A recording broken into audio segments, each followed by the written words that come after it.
Hello and welcome to Epic World Builder. My name is Mike Hewitt, and basically we are in the Dragonspire campaign. One thing I really want to quickly show you, if you go to epicworldbuilder.com, you can follow us. If you go to public campaigns, you'll see the Dragonspire right here with the dragon, and you can follow along with us there. You can basically clone this, do whatever you want. All you have to do is start an account. You can start a free account at epicworldbuilder.com. If I go to this right here, 20 pages, starter map set. You can build maps and do all kinds of stuff. So we're at Dragonspire. A couple things I wanted to talk about real quick. We are having a contest. We're in the last week. If you create a public campaign, we are giving away 2 prizes. One for the best public map, right here, and you can see public maps, or public campaigns. So if you go to public campaigns, we're giving shirts away, one for the best public campaign and one for the best public map, and that is going to be ending January 15th. We're probably going to have another contest, but for right now, that's the one we are on. Some things I wanted to kind of talk about. We were going through Dragonspire. We're working our way through the Verdant Forest, into Bloodstone and Elderbrook. And I was listening to the last podcast, and there was a lot of pausing, and I want to apologize. I am going to do better. There's some things, messing around with the actual, ChatGPT and some other things that are really causing problems in the podcast. And it might be good to see that. There's a lot of, if you're watching it, but if you're listening to it, there's a lot of pausing. And I know we have a lot of great listeners that are listening, and I'm feeling bad. I mean, we've got a lot of listeners. And so a couple of new things I want to put on the thing. I'm going to do a little bit more research each week. I think we're going to have a main topic. But one thing I want to do is I want to start pointing out the good listeners we have. And we have, and I don't really know their names because I know where they're from, and that's really it. Obviously, because you're listening to the podcast. So I'm going to do a couple of highlights. I'm going to do 2 highlights a week. And man, I had this. Hold on. The first one I wanted to say is something, okay. Tappahannock? Hold on. Give me 1 second. Let's see if this goes. Tappahannock. Okay. So our first shout out is Tappahannock, Virginia. We have a listener there that has been listening, and I think we have a couple from Quincy, Massachusetts. But I'm going to point out 2 cities each week, and hopefully, I just want to say thank you for all the listeners, and hopefully you get a little bit of shout out. You don't get your name because I don't know your name, but at least you get your city shouted out. So I want to thank you for all the listeners, and definitely thank you for Tappahannock, Virginia. I hope I'm saying that correctly, and Quincy, Massachusetts. Thank you, both of you, or whoever is listening from that place. I think there's a couple of people from Quincy, Massachusetts, but I wanted to point that out. And then the next thing I wanted to do is I'm going to keep going down the path of flushing out this world. But I want to also take at the beginning, I want to take about 10 minutes to talk about world building and how to get better at it, how to talk about certain things in world building. So it's not just me fumbling through, hey, let's build this, and me figuring stuff out on the fly. The purpose of this podcast for me was to show people how easy it is to create worlds. Because it's not easy. One of the big things is I know we get certain people coming to our website, and they create a world, and they just like, okay, now what I do? Because it is a daunting task. Creating a world from scratch is very daunting. And this is not just world building for the sake of world building, because I know we have people that listen are used with Epic World Builder. Hold on. To create books as well. But most of what we do is for D&D and tabletop role-playing games and Pathfinder and any kind of role-playing game, tabletop role-playing game you're using. And if you haven't, if I know a lot of people play a lot of different ways. I have played forever. We've tried a lot of different things when it comes to tabletop games. One of the best, I've done everything from, I had a cheap projector that projected down. I made tiles out of plastic, and I learned how to pour plastic and sold them at conventions. We've done the rollout map with wet erase, not dry erase, wet erase. What the best thing we've done, and I'm not going to be able to show you. It's right over there in my little section of D&D world. I took a TV, and not a big TV. One of the big things is don't make it too big. 40 inches is as big as you really want to get it. Because you get too big, then people are really trying to go over. It's too big almost. A 40 inch is almost perfect, and you can get those for under $100, around $100, under $100. You can get it used. I would suggest getting it new, and the only reason I suggest getting it new is because not every TV is the same. You can look at it from different angles. So go up and down. If you have a Sam's Club or a Costco, those are the best ways because they're the cheapest. But just go up and down the TVs and look at it straight up, because you're not looking at it straight down. It's going to be on your table. So you're going to be looking at it from different angles, and make sure you get it from different angles. A lot of TVs don't work if you're looking at it from straight down. And I went up and down, and they're about 10% of them work like that. And so I ended up finding the right one. And the other reason I say buy it new is because keep the stuff inside. That foam, keep that foam, because you can now lay the TV on that foam and it sits perfectly on that foam. And then I just took 4 boards and went around. And the whole thing was, like I said, under $100. And then you can hook it up to any television you want. Any computer you want. And that has worked great. I don't know why I went down that path. That's not the original path I wanted to go down. I wanted to go down, and this is not necessarily world building, but how to be, how to have your improvable skills, improvable. I don't know how to say it. Your improv skills to be the best. Being a DM or a GM means thinking quickly.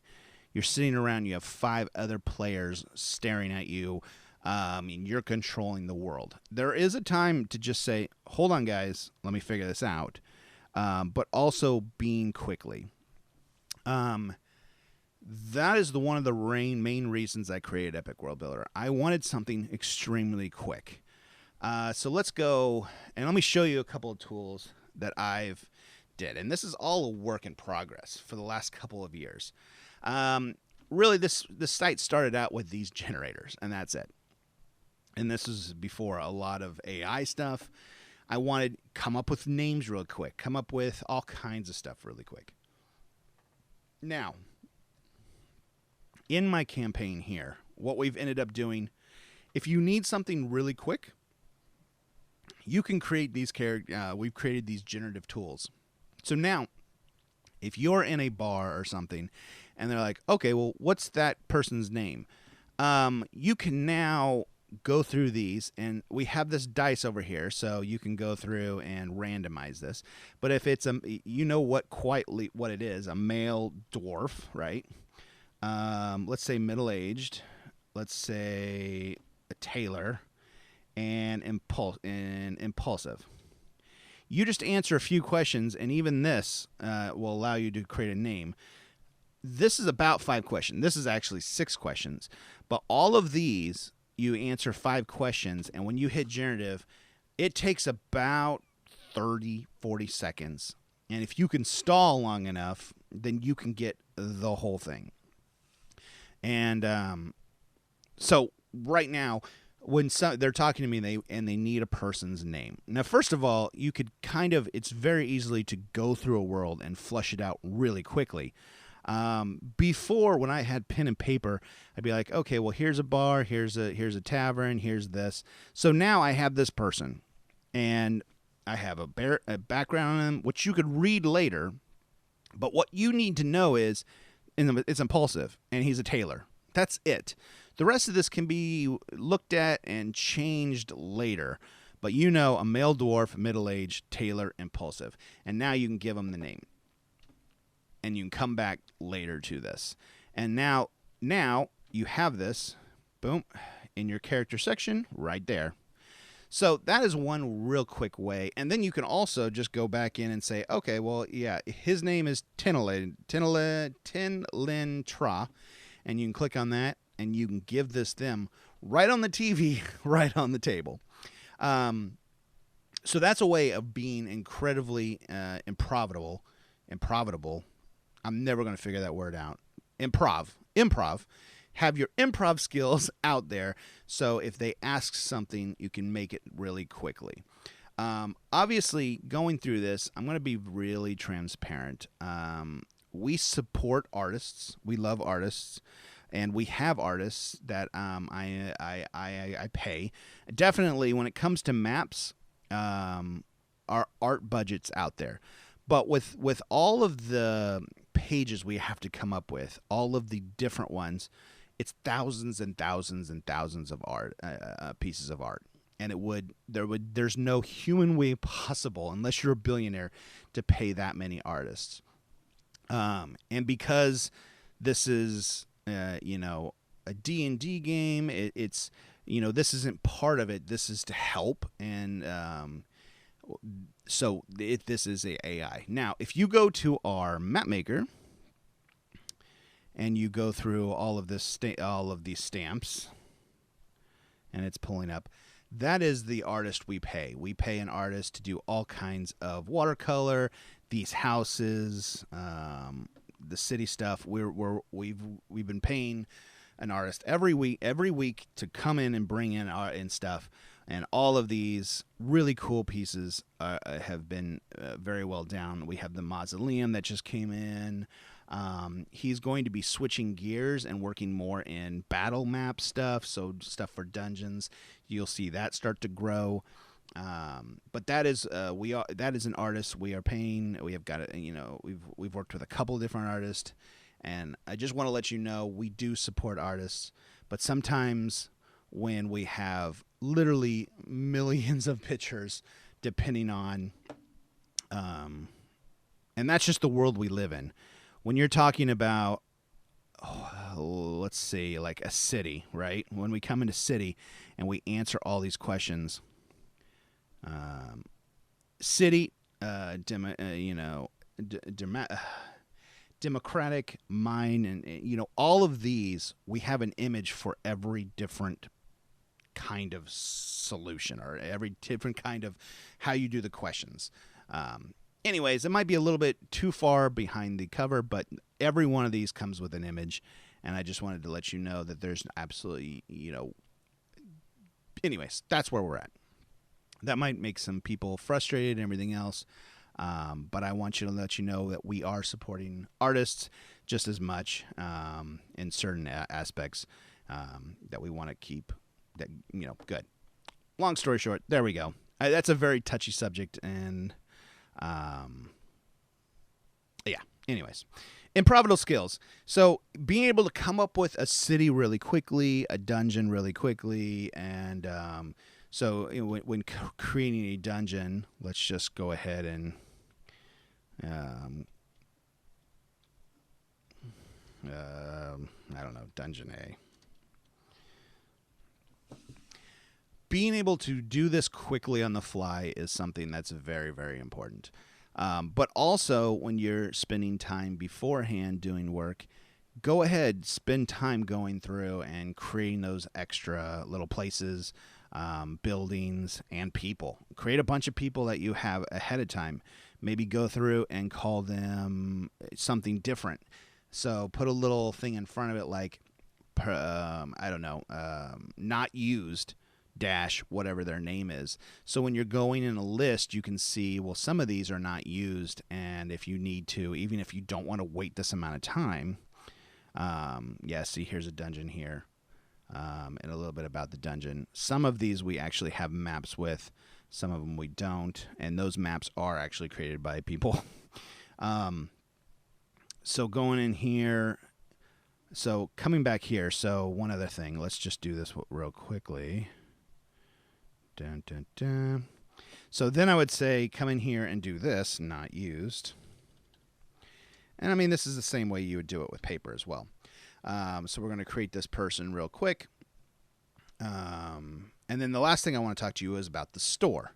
And let me get a real quick sip of coffee. So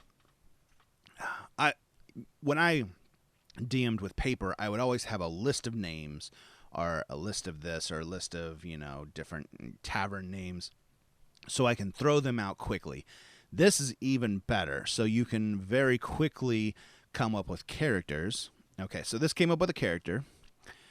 We have a half-elf child that's resentful. Has no occupation because it's a child. So now when I go back to my list of characters, you'll see I have this not used, and then their name. So now you can keep this in your list. This is the same as, have a list of names. And whenever you want to use this and you finally figure it out, then you go in and just take out the not used. Or you can put in a bunch of AAA to put it at the top of the list as well. Let's save that.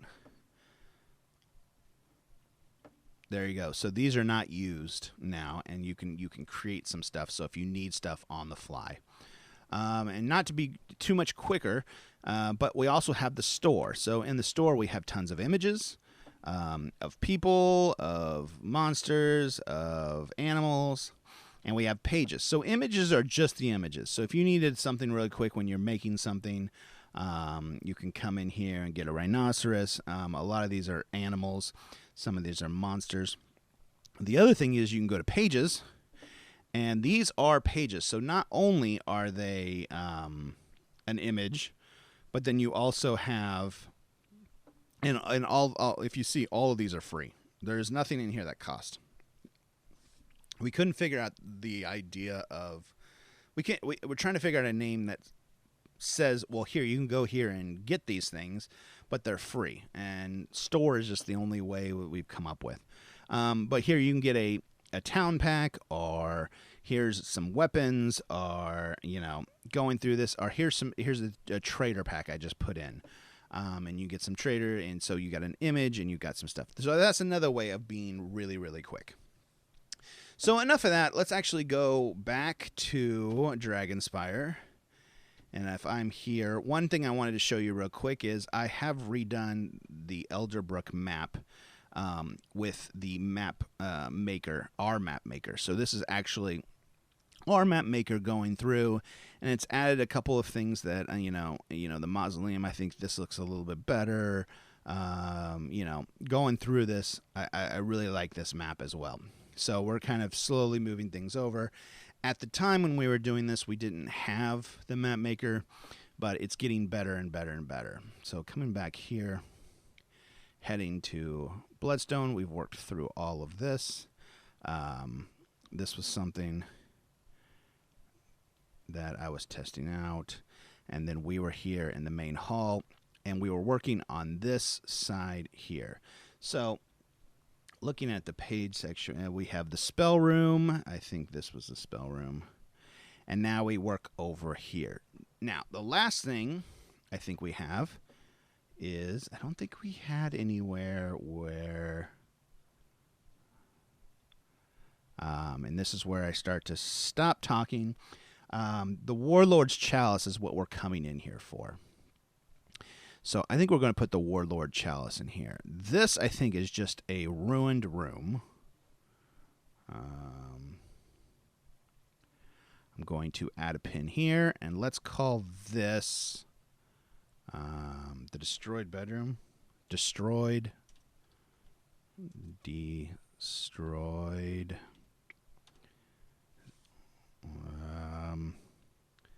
First of all, I don't know. Is that how you spell destroyed? That might be right. It doesn't look right. But anyways, destroyed as bedroom. Sleeping quarters. Okay. And now let's go here. I don't think we were linking these. We were just using... These don't go to pages. They're just pins that kind of tell you where they are. And I think we were doing everything here. So, give me a 2-paragraph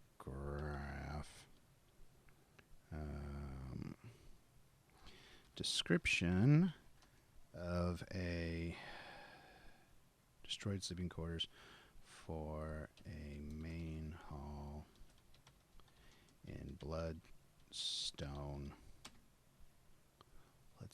What was it called? Oh my gosh. We've been working on this for a while. I know. Bloodstone Stronghold. I don't know why I couldn't remember Stronghold. And then let's see what it comes in.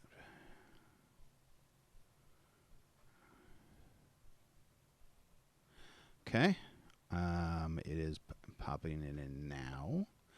Also, sometimes if you need something quickly, I always have ChatGPT up. So if I needed a quick 1-paragraph sentence or something along those lines, that if you needed something quickly. Okay, we are going. This is destroyed. That must be it, because destroyed sleeping quarters.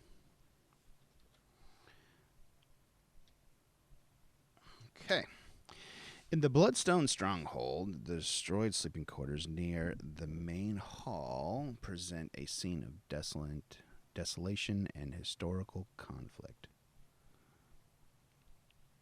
I want to redo this. Okay. This room is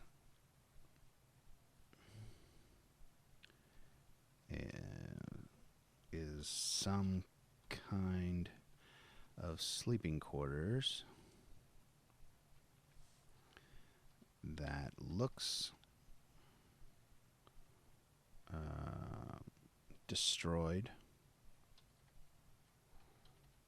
and is near the main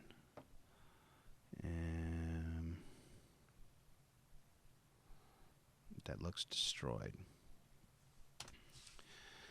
Once a place of rest and sanctuary for the warriors of the Stronghold, these quarters now lay in ruins, a stark testament to the ferocity of the battles fought within the walls. The remains of wooden bunk beds are scattered across the room, many splintered and broken, their mattresses torn and stained with age and battle. The stone walls, once meticulously chiseled and fitted, are now marred with scorch marks and gashes, evidence of both fire and weaponry. The heavy wooden door that once stood guard is now off its hinges, lying defeated on the ground. Hanging... give me a second.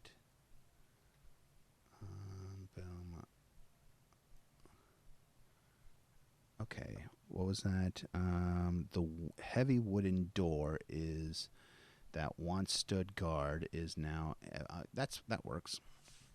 Hanging remnants of tapestries which once depicted the glorious battles and legends of the Stronghold are now mere tattered fragments clinging to the walls.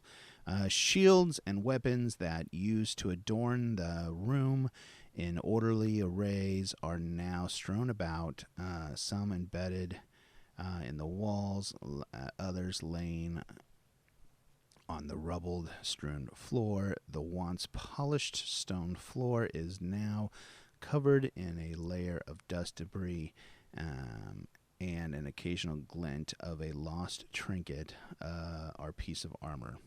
Amidst this chaos, the room still holds an air of solemn dignity, a silent tribute to the warriors who once lived and breathed within the confines, their stories and spirits forever woven into the very fabric of this stronghold. I like that. Let's go ahead and save. So now, okay, hold up. I think I've been putting these, what are these? Header 2, H2s. I made this in H3, so there we go. Now, let's save that. So back here, this room, let's call this the destroyed sitting room, I guess. Okay. Now, destroyed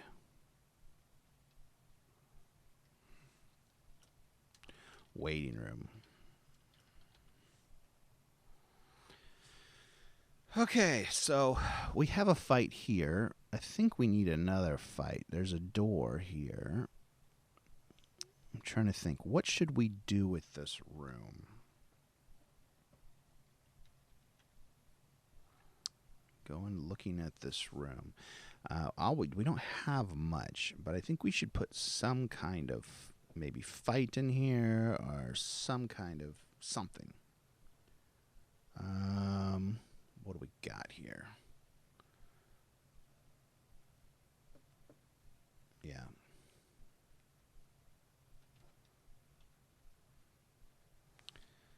Waiting room.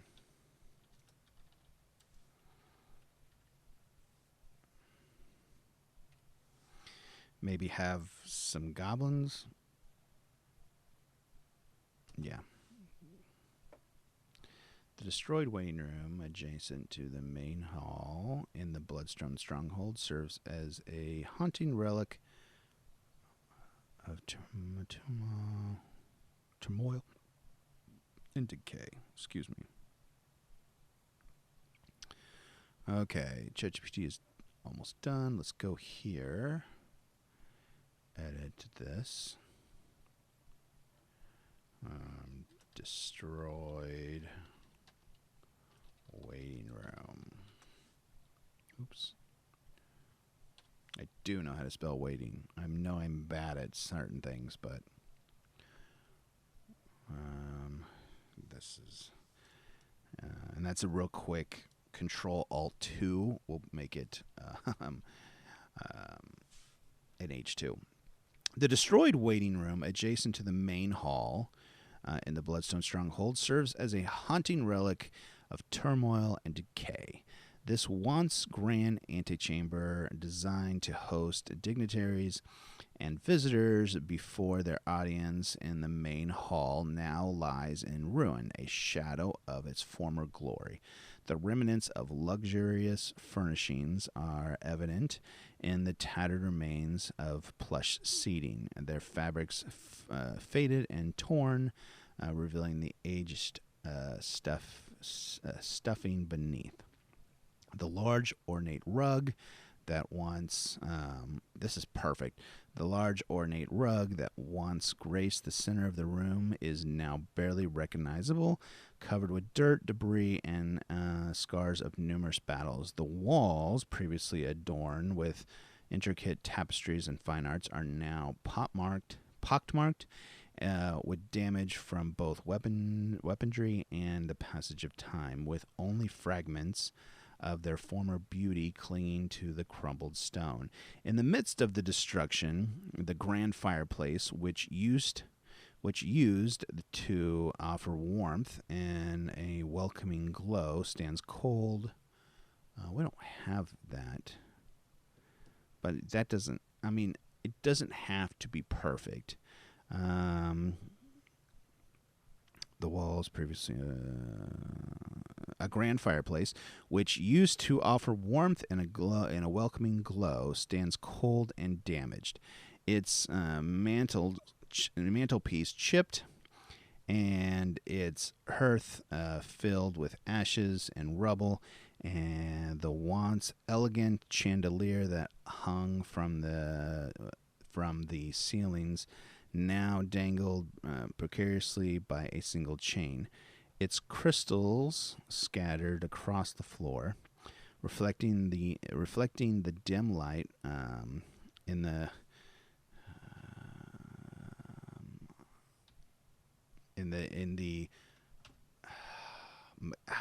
I know it in my head. I can't say it out loud. Dance. Reflecting the dim light. I'm just certain words I can say it in my head. Anyways, this room, which used to resonate with the murmur of conversation and the clicking of fine china. Resonant of murmur of conversation. Okay. I don't know about fine china, but now echoes with the whispers of its tragic past. Each crack in the stone and the tears of the fabric telling a story of the stronghold that has withstood the ravages of time and conflict, yet continued to bear the scars of the tumultuous history. Golly day. Okay. You know what? We could put... Okay. Goblin. I thought we had something in here. But going down the main sanctuary, we had a fight in there. Goblin fight. And let's go ahead and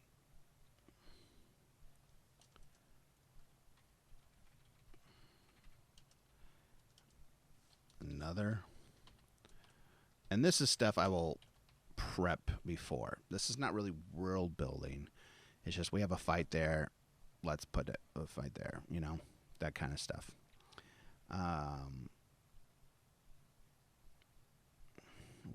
What's this? A weapons room? I think this is just a storage room, and this is the last room we're going to do.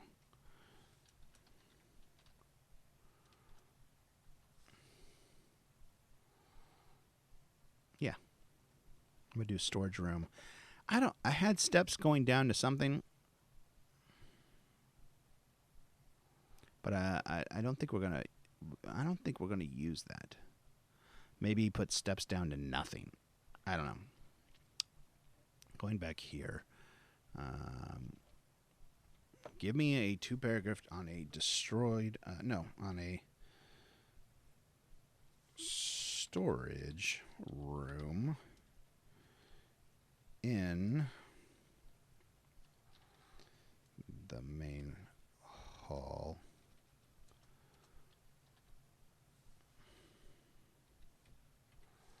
That is off the waiting room.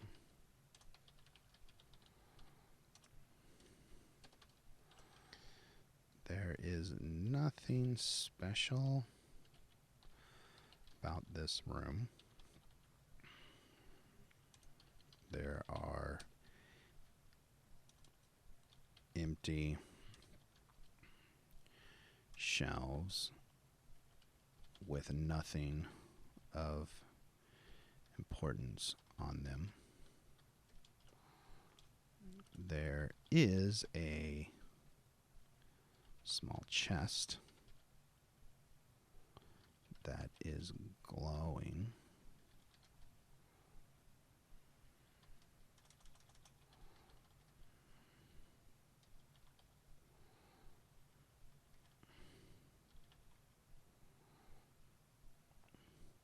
There's a small chest that is glowing and looks like something is inside.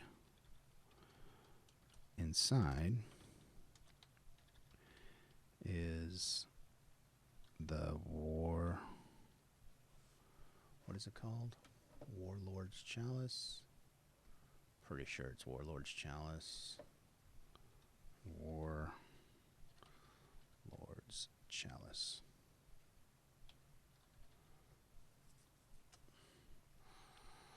Okay, while that's going, this is the last room. I'm going to come back in this map and maybe put a chair in here, and this is where the Goblin King is going to be, right? We have that monster, don't we?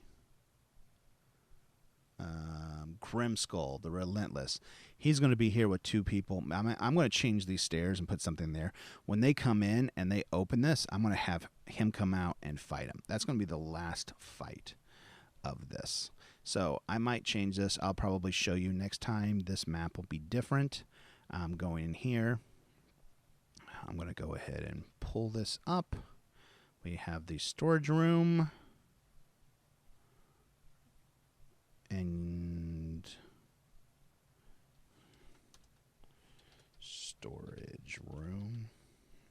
Make that an H2. Let's put this down here. Delete. Tucked away off the main room, tucked away off the waiting room of the main hall in the Bloodstone Stronghold Keep is a nondescript. Don't like that. Is a basic storage room, a stark contrast to the grandeur and Tolchim and Tomet and Tumult. You got it. Evident to the grandeur evident in the rest of the stronghold. A stark contrast. Hold on. A stark contrast to the rest of the stronghold. There we go. The room is small and unassuming with bare stone walls and a simple... by the way, I'm a simple man. I don't know. ChatGPT's helped me learn a lot more interesting words. If I can do it, anybody can do it. There we go. The room is small and unassuming with bare stone walls and a simple wooden door that creaks on its hinges.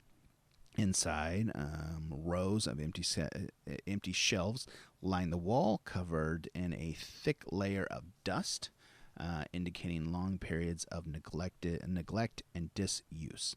The air is stale, filled with a sense of old wood and a faint, musty aroma of age. A few cobwebs hang in the corners, and only light filters in through a small, gloomy window, casting dim shadows across the floor.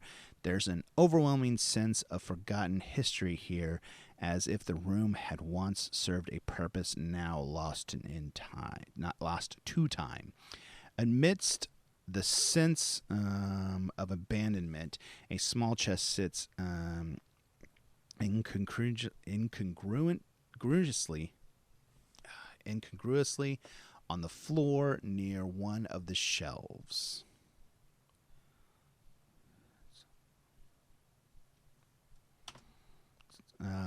Unlike its surroundings, the chest appears well crafted, and intricate carvings decorating its surface, and a subtle otherworldly glow emanating from its seams, suggesting something of significance within.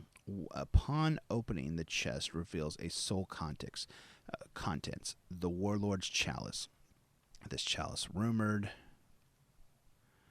to have been used by the leaders of the Stronghold and ancient Cimmeries, is a stunning piece of its glint, even in the dim light. It's metal polished to the mirror sheen and is adorned with intricate carvings that speak of the power of and legacy. The presence of such a significant artifact, such as a mundane room, adds layers to the mystery and intrigue, hinting at the... Okay, I don't... There we go. So here we're putting storage room. This is in the GM content. And then also, this right here needs to be that. This is a fight. Now, when the chest is opened,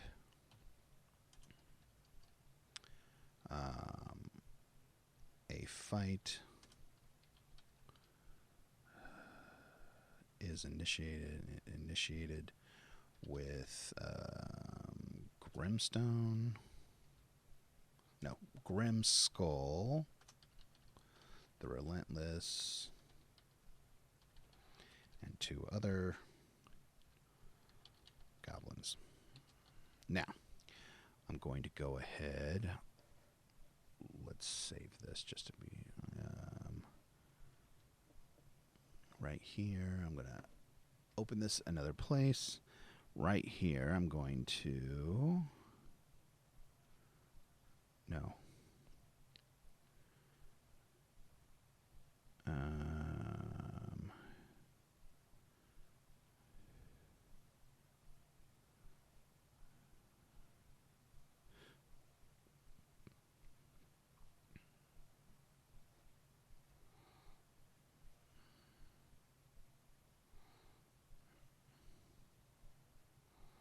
Is this right? Okay, hold on.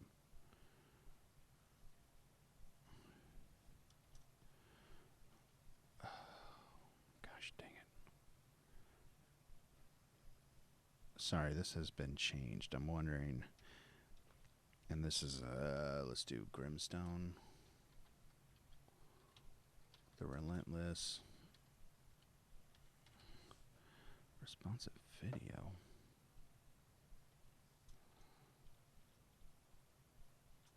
Okay, so that should do there. I'm going to have to figure that out. So coming back, if I open up this should take me. Okay, well that's not working. There's a bug. Fix that. So inside of the actual, so I'm going to actually redo this too. This right here is going to be, I'm going to put this as Grimskull's room.